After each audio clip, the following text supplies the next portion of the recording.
Hi friends, welcome to Meena சமையல். எல்லாருக்கும் இனிய நவராத்திரி தின நல்வாழ்த்துக்கள்.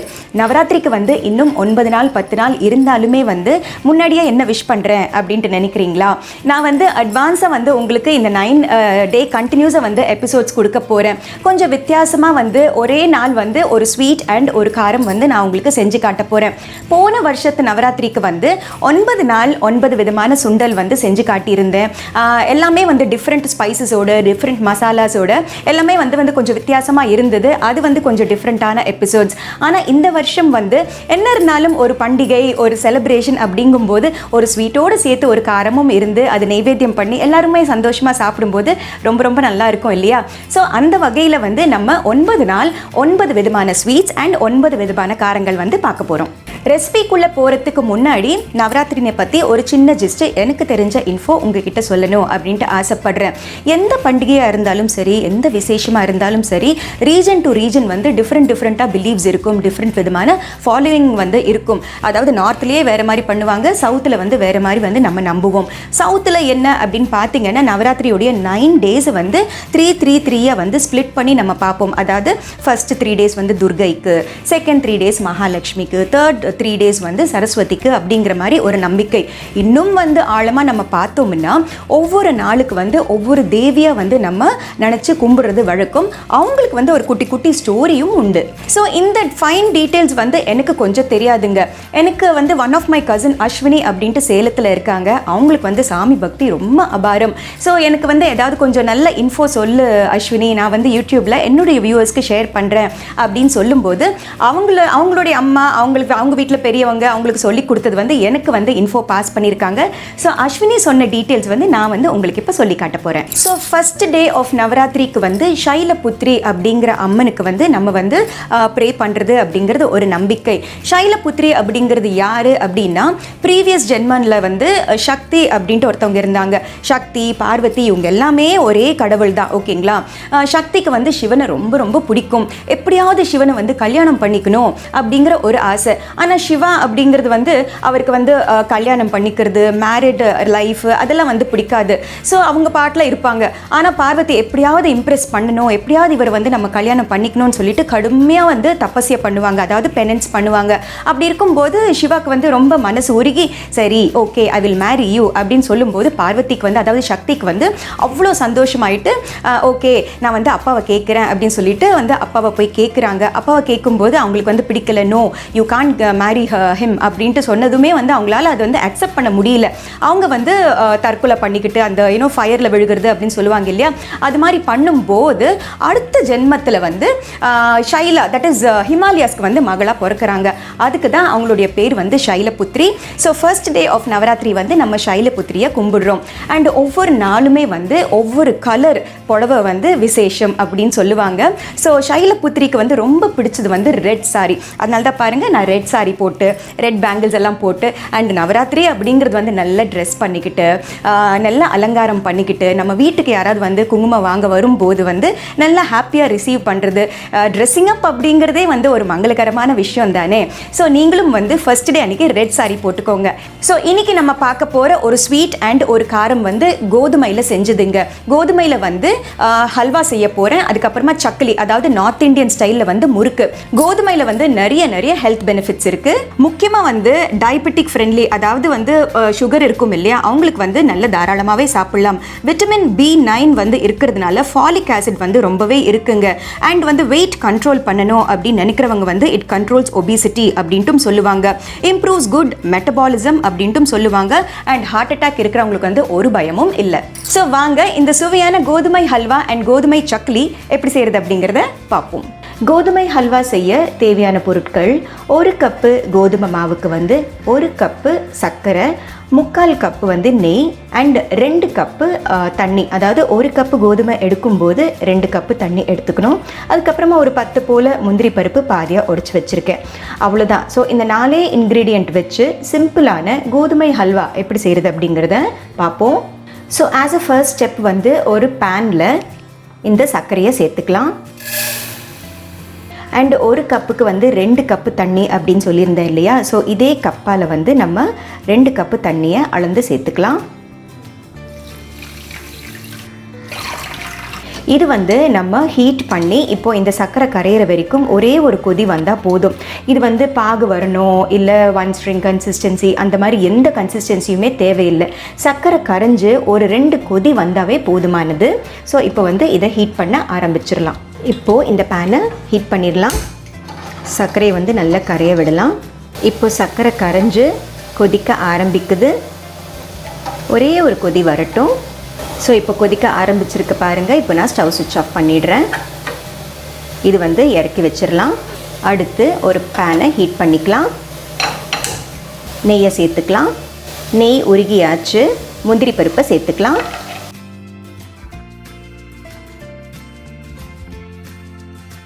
முந்திரி பருப்பு செவந்தாச்சு.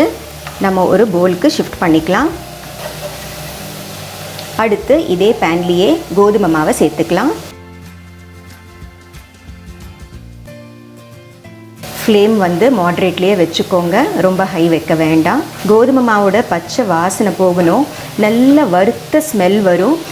அதுக்கப்புறமா கலரும் லைட்டாக மாறும். இது வந்து இப்போ லைட்டாக அந்த பிஸ்கட் கலரில் இருக்குது இல்லையா, நல்ல கோல்டன் கலரில் வரும். அப்போ தான் பச்சை வாசனை போயிட்டு நல்ல ரோஸ்டட் ஸ்மெல்லும் வர ஆரம்பிக்கும். இது வந்து குறைஞ்சது ஒரு 5-7 நிமிஷம் ஆகும் வறுபடுறதுக்கு. ஆனால் மீடியம் ஃப்ளேமில் பொறுமையாக வறுத்துக்கணும். லைட்டாக கலர் மாறிட்டுருக்கு.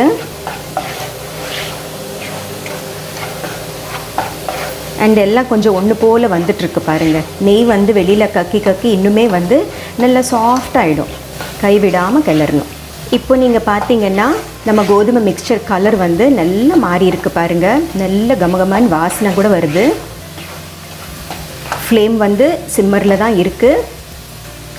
ஸோ இந்த ஸ்டேஜை தாண்ட வேண்டாம்.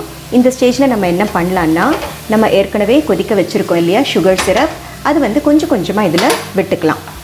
தெளிக்கும். ஸோ ரொம்ப கேர்ஃபுல்லாக கொஞ்சம் கொஞ்சமாக விட்டுக்கோங்க.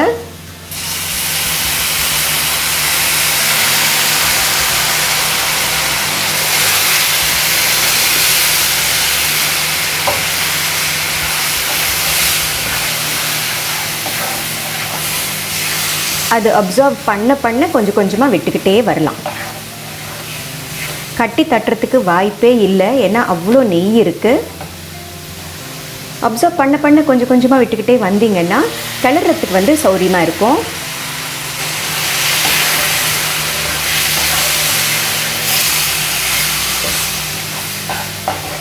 பாருங்கள், 1 நிமிஷத்தில் இழுத்துருச்சு.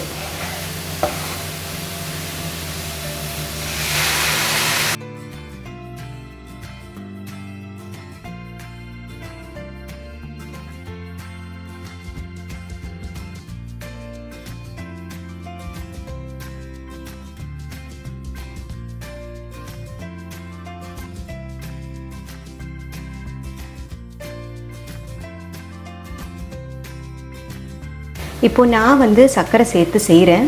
நீங்கள் சர்க்கரை வேண்டாம் அப்படின்னு நினச்சிங்கன்னா இதே மாதிரி வந்து நீங்கள் வெல்லம் சேர்த்து கூட செய்யலாம், அதுவும் சுவையாக இருக்கும். ஸோ மீதி உள்ள சுகர் சிரப்பை நான் ஒரே வாட்டி சேர்த்துக்கிறேன்.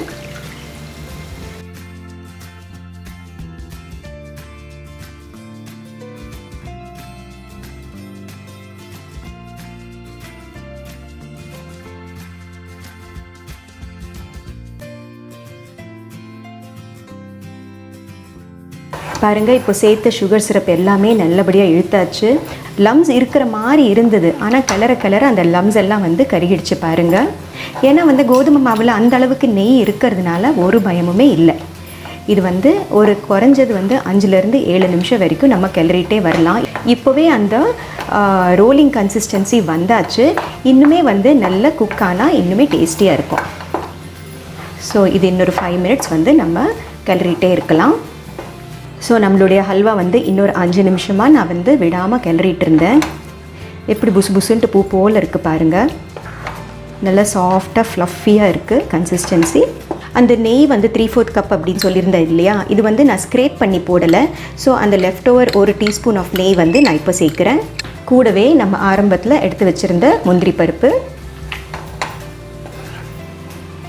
நான் வெறும் முந்திரி பருப்பு போடுறேன். நீங்கள் விருப்பப்பட்டீங்கன்னா உலர்ந்த திராட்சையும் சேர்த்துக்கலாம்.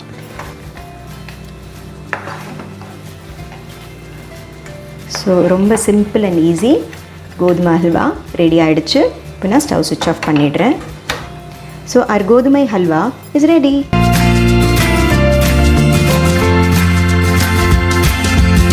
ஸோ வீட் ஃப்ளோர் சக்லீஸ், அதாவது கோதுமை முறுக்கு செய்ய தேவையான பொருட்கள்: 1 கப்பு கோதுமை மாவுக்கு வந்து 2 பச்சை மிளகா அண்ட் 1 இன்ச் ஆஃப் இஞ்சி வந்து சேர்த்து அரைச்சி வச்சுருக்கேன், ஒரு விழுதாட்டம். இது வந்து அப்ராக்சிமேட்லி ஒரு 1.5 டீஸ்பூன் ஆஃப் பேஸ்ட் இருக்குது. அதுக்கப்புறமா வந்து ஒரு 3/4 to 1 teaspoon depending on the காரம் ரெட் சில்லி பவுடர் எடுத்துக்கோங்க. அதுக்கப்புறமா 1 டீஸ்பூன் தனியாத்தூள், 1/4 டீஸ்பூன் பெருங்காயம், 1/4 டீஸ்பூன் மஞ்சள் தூள், தேவையான அளவு உப்பு. ஸோ அவ்வளோதான். கோதுமை முறுக்கு எப்படி செய்கிறது அப்படிங்கிறத பார்ப்போம். So as a first step வந்து இந்த கோதுமை மாவு வந்து ராவாக இருக்குது இல்லையா, இது வந்து நம்ம ஸ்டீம் குக் பண்ணணும். ஒரு சின்ன ஹேண்ட் கர்ச்சீஃபில், அதாவது இல்லை இந்த மாவு கொள்கிற அளவுக்கு ஒரு சைஸ் எடுத்துக்கோங்க. இதில் வந்து இந்த மாவை சேர்த்துக்கலாம்.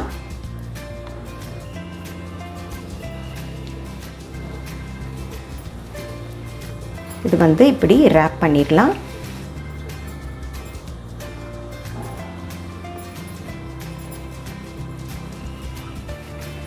ஈரம் வந்து உள்ளே நுழையாதபடி இப்படி நல்லா டைட்டாக டைப் பண்ணிக்கோங்க. இப்போது இந்த மாதிரி டைப் பண்ணியாச்சு.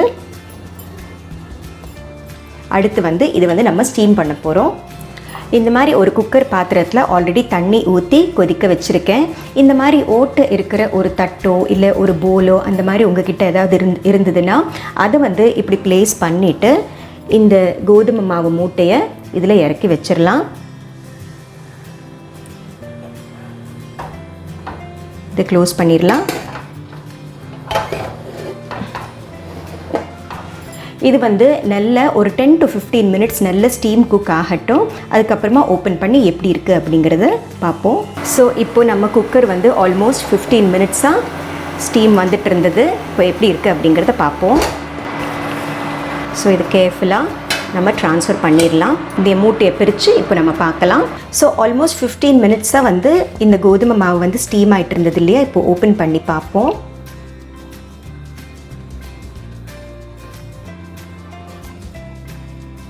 நல்ல ராக் ஹார்டாக இருக்குது பாருங்கள், கல் மாதிரி இருக்குது. ஸோ நல்ல ஸ்டீம் குக் ஆகிடுச்சு அப்படின்ட்டு அர்த்தம். இது வந்து நல்ல ரூம் டெம்பரேச்சருக்கு ஆற விட்டு நம்ம இப்படி உடச்சிக்கலாம். இப்போ சூடாக இருக்குது. இப்படி உடச்சிக்கிட்டு மிக்சியில் ஒரு சுற்றினோம்னா திரும்ப பவுடர் ஃபார்முக்கு வந்துடும். ஸோ அந்த மாதிரி பவுடர் பண்ணி இப்போ நான் கொண்டு வந்துடுறேன். அதுக்கப்புறமா நம்ம வந்து முறுக்கு செய்ய ஆரம்பிச்சிடலாம். ஸோ இந்த கோதுமை மாவு வந்து மிக்சியில் வந்து நல்ல ஸ்மூத்தாக அரைச்சிட்டு வந்தாச்சு. அடுத்து ஒரு மிக்சிங் பவுலில் நம்ம அரைச்சி வச்சுருக்கிற கோதுமை மாவை சேர்த்துக்கலாம். கூடவே மஞ்சள் தூள், பெருங்காயம், சிகப்பு மிளகாய் தூள், இஞ்சி அண்ட் பச்சை மிளகாய் பேஸ்ட், தனியா பவுடர் அண்ட் இதுக்கு தேவையான அளவு உப்பு. இது வந்து இப்போ நல்லா மிக்ஸ் பண்ணிக்கலாம். அண்ட் இந்த இஞ்சி அண்ட் பச்சை மிளகா வந்து நம்ம மிக்சியில் அரைச்சோம் இல்லையா, அது வந்து நல்ல ஃபைனாக அரைச்சிக்கோங்க. இன்கேஸ் வந்து உங்களுக்கு மிக்சி அரைப்படலைன்னா கொஞ்சமாக தண்ணி தெளித்து கூட நீங்கள் அரைச்சிக்கலாம். ஏன்னா திரும்ப தண்ணி போட்டு தானே நம்ம வந்து இந்த மாவு பிசைய போகிறோம். ஸோ அது வந்து கொஞ்சம் லூஸ் பேஸ்ட்டாக இருந்ததுன்னா கூட not at all an issue. So அடுத்து வந்து நம்ம எண்ணெய் காய்ச்சிருந்தோம் இல்லையா, ஸோ அதில் சூடான எண்ணெயை வந்து ஒரு கரண்டி அளவு ஊற்றிக்கலாம். இது சின்ன கரண்டி, அதனால் நான் வந்து 1.5 கரண்டி எடுத்துக்கிறேன். அப்ராக்சிமேட்லி ஒரு 1 to 1.5 டேபிள் ஸ்பூன் வந்து நல்ல பாய்லிங் ஆயில். முறுக்கு வந்து நல்ல மொறுமொறுன்னு வர்றதுக்காக சேர்க்குறது. இதுக்கு பதிலாக வந்து நீங்கள் சாஃப்ட் பட்டர் கூட சேர்த்துக்கலாம். உருக்குன ஸ்டேட்டில் சாஃப்ட் பட்டர் கூட சேர்த்துக்கலாம். இப்போ கொஞ்சம் கொஞ்சமாக தண்ணி விட்டு ஒரு சப்பாத்தி டோ கன்சிஸ்டன்சி விட ஒரு ஷேடு வந்து சாஃப்டர் வெர்ஷனில் நம்ம பிசைஞ்சிக்கலாம், பிழியறதுக்கு வந்து சௌரியமாக இருக்கிற மாதிரி. இது வந்து ஒரு ப்ராப்பர் நார்த் இந்தியன் ஸ்டைல் முறுக்கு. இந்த இஞ்சி தனியா தூள் சேர்க்குறது அப்படிங்கிறதெல்லாம் வந்து நம்ம சவுத் இந்தியன் ஸ்டைலில் கிடையாது. இது வந்து எனக்கு ஒரு நார்த் இந்தியன் ஆண்டி சொல்லி கொடுத்தாங்க. ரொம்ப ரொம்ப டேஸ்டியாக இருக்கும், ட்ரை பண்ணுங்கள்.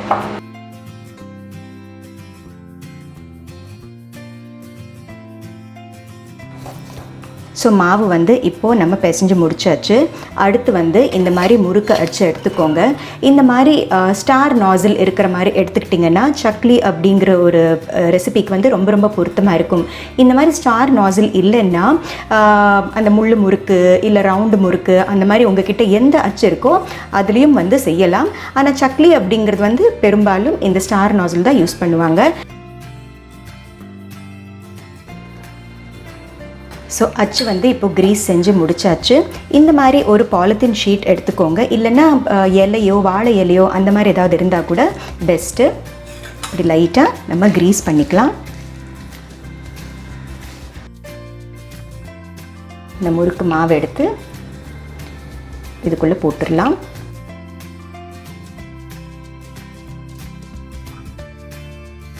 இப்போ நம்ம சக்லீஸாக வந்து பிழிஞ்சிடலாம்.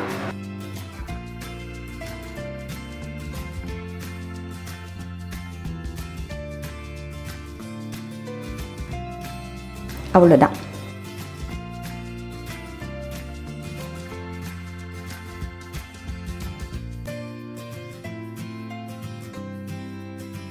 எல்லா சக்லீஸும் ஒரே சைஸில் செஞ்சால் பார்க்க அழகாக இருக்கும்.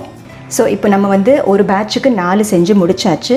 எண்ணெயும் சைமல்டேனியஸாக சூடாயிடுச்சு. ஸோ இது வந்து நம்ம எண்ணெயில் சேர்த்துடலாம். எண்ணெயில் பொரியும் போது நம்ம அடுத்த பேட்சை பிழிஞ்சு ரெடியாக எடுத்து வச்சுக்கலாம். ஸோ எண்ணெய் நல்லா சூடாயிடுச்சு.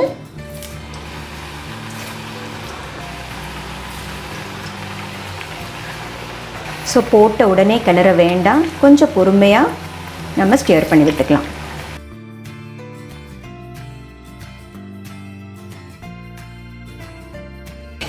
இப்போ பாருங்கள், நம்ம முறுக்கூஸ் வந்து நல்ல கோல்டன் ப்ரௌன் வந்தாச்சு. சத்தமும் வந்து அடங்கியாச்சு, which means that our முறுக்கு இஸ் டன்.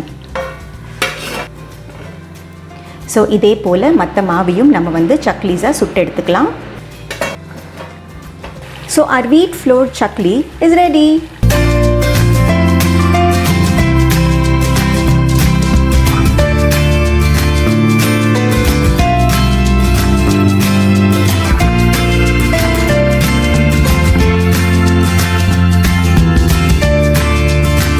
ஸோ இந்த ஃபர்ஸ்ட் டே ஆஃப் நவராத்திரி கோதுமை ஹல்வா அண்ட் கோதுமை சக்லி, அதாவது கோதுமை முறுக்கு எப்படி செய்கிறது அப்படிங்கிறத பார்த்தீங்க இல்லையா?